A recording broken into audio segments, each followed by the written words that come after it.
Situé à l'ouest de la place Tiananmen à Beijing, c'est ici au Grand Hall du Peuple qu'a eu lieu la rencontre entre le président Xi Jinping et son homologue congolais Félix-Antoine Tshisekedi Tshilombo. Poignée de main, le président de la République est reçu en grande pompe par le chef de l'État chinois. En prélude au sommet FOCAC 2024, le président Xi Jinping a organisé un banquet d'accueil et des événements bilatéraux pour les dirigeants des pays africains présents au FOCAC. La RDC a eu le privilège d'ouvrir ce volet diplomatique. Un moment d'échange d'une demi-heure auquel ont pris part leurs délégations restreintes respectives.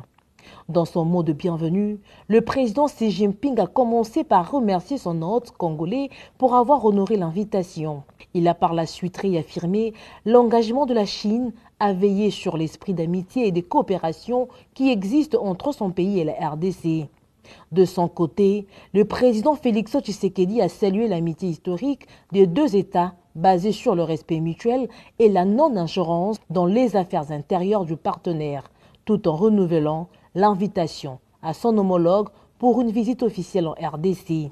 Sur le volet diplomatique, le président Félix Tshisekedi a réaffirmé l'engagement indéfectible de la RDC envers la politique d'une seule Chine en reconnaissant que Taïwan fait partie intégrante du territoire chinois.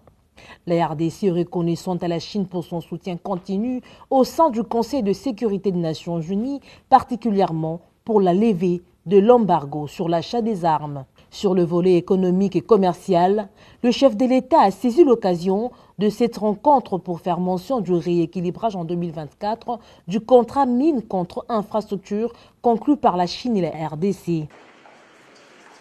Pour clore cette première journée diplomatique, le président de la République a échangé avec le vice-premier ministre chinois Ding Xuanxing qui représentait son pays au déjeuner d'amitié officiel offert par le président chinois Xi Jinping au président Tshisekedi et sa délégation.